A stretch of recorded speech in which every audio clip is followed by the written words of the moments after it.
حضرت ابو ہریرہ رضی اللہ تعالیٰ عنہ بیان کرتے ہیں کہ رسول اللہ صلی اللہ علیہ وآلہ وسلم نے مجھے رمضان المبارک کی زکوٰۃ یعنی صدقہ الفطر کی حفاظت اور نگرانی کے لیے مقرر فرمایا۔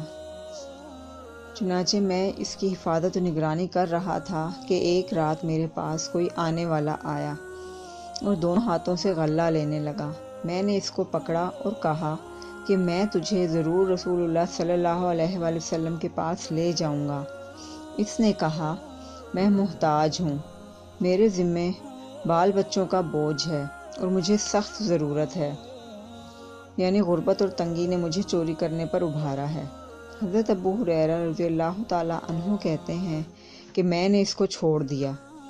جب صبح ہوئی تو نبی کریم صلی اللہ علیہ وآلہ وسلم نے فرمایا، اے ابو ہریرہ، گزشتہ رات تمہارے قیدی نے کیا کیا تھا؟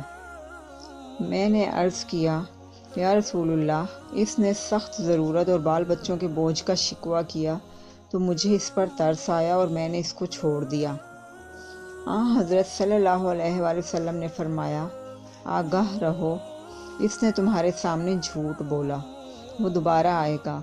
حضور اکرم صلی اللہ علیہ وآلہ وسلم کی اس ارشاد کی وجہ سے مجھے پورا یقین تھا کہ وہ دوبارہ آئے گا، اس لیے میں اس کی نگرانی اور انتظار کرتا رہا۔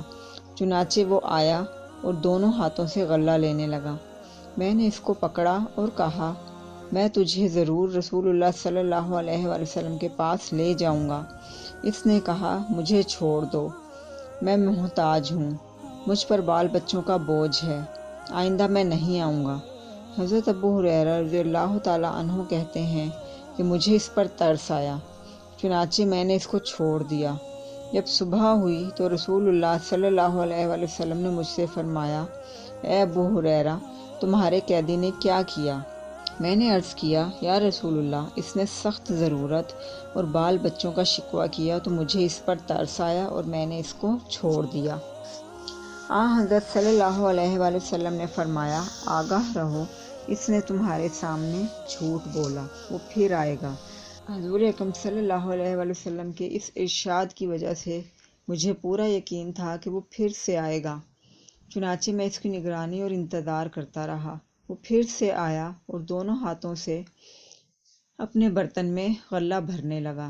میں نے اس کو پکڑا اور کہا، میں تجھے ضرور رسول اللہ صلی اللہ علیہ وآلہ وسلم کے پاس لے جاؤں گا، یہ آخری تیسری دفعہ ہے، ہر دفعہ تو کہتا ہے کہ میں نہیں آؤں گا مگر پھر آتا ہے۔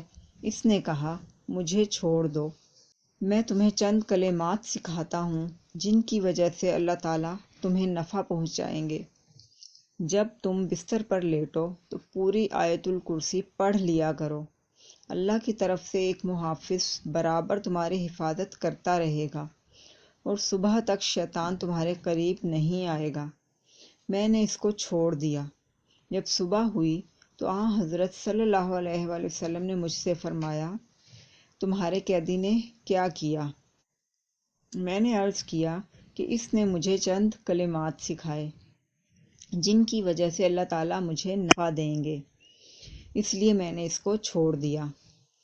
حضرت صلی اللہ علیہ وآلہ وسلم نے فرمایا، سنو، اس نے یہ بات سچ کہی جبکہ وہ جھوٹا ہے، اور تم جانتے ہو یہ شخص جس سے تم 3 راتوں سے گفتگو کر رہے ہو کون ہے؟ میں نے عرض کیا، نہیں۔ حضرت صلی اللہ علیہ وآلہ وسلم نے فرمایا، وہ شیطان ہے۔ اس حدیث سے معلوم ہوا کہ جو شخص لیٹتے وقت پوری آیت الکرسی پڑھے گا، اس کا مال چوری وغیرہ سے اور وہ شیطان کے شر سے محفوظ رہے گا۔